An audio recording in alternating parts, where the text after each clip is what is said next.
आपका स्वागत है। ये हमारी भारत की स्वतंत्रता की कहानी का तीसरा भाग है। इसमें हम बात करेंगे भारतीय स्वतंत्रता संग्राम की आगे की कहानी की।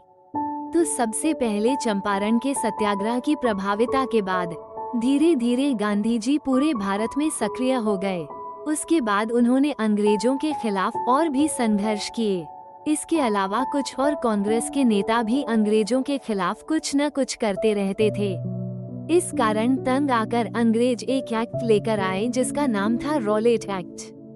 रॉलेट एक्ट को सिडनी रॉलेट ने पारित किया था।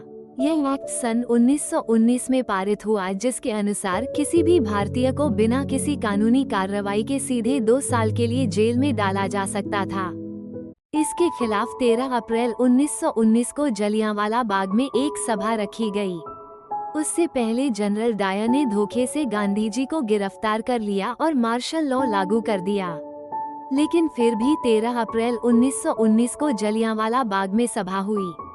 जलियांवाला बाग में एक ही दरवाजा था और जनरल डायर ने उसे बंद कर दिया और अपने सैनिकों के साथ घुसकर गोली चलाने का आदेश दे दिया। इस घटना में 400 लोग मारे गए, जिससे लोगों के मन में अंग्रेजों के प्रति गुस्सा और ज्यादा भड़क गया। इससे प्रभावित होकर गांधी जी ने असहयोग आंदोलन की शुरुआत की। असहयोग आंदोलन की शुरुआत 1920 में हुई, जिसमें गांधी जी ने कहा कि अंग्रेजों के साथ किसी भी प्रकार का सहयोग नहीं करना है।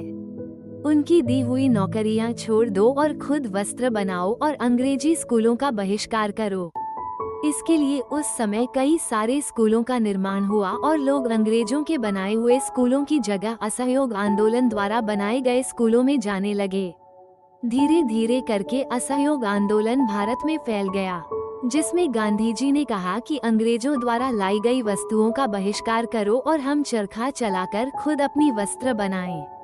इसके बाद अंग्रेजों का व्यापार धीरे धीरे करके भारत में पूरी तरीके से खत्म होने लगा। लेकिन फिर 1922 चौरी चौरा नाम की एक जगह है उत्तर प्रदेश में। वहाँ पर कुछ लोग असहयोग आंदोलन चला रहे थे। वहाँ के लोकल पुलिस वालों ने लाठी चार्ज करने का आदेश दे दिया, जिसके बाद भीड़ ने भी गुस्सा दिखाया। पुलिस वाले पुलिस स्टेशन में जाकर छुप गए, जिस पर गुस्साई भीड़ ने पुलिस स्टेशन को आग लगा दी। इस घटना में 22 पुलिस वाले मारे गए, जिससे प्रभावित होकर गांधी जी ने असहयोग आंदोलन वापस ले लिया। इससे गुस्से में आकर कुछ लोगों ने, जो गरम खून वाले नेता थे, उन्होंने एक HRA बनाई, जिसकी full form Hindustan Republican association थी। बाद में इसमें समाजवादी जुड़ गए और फिर यह HSRA हो गई।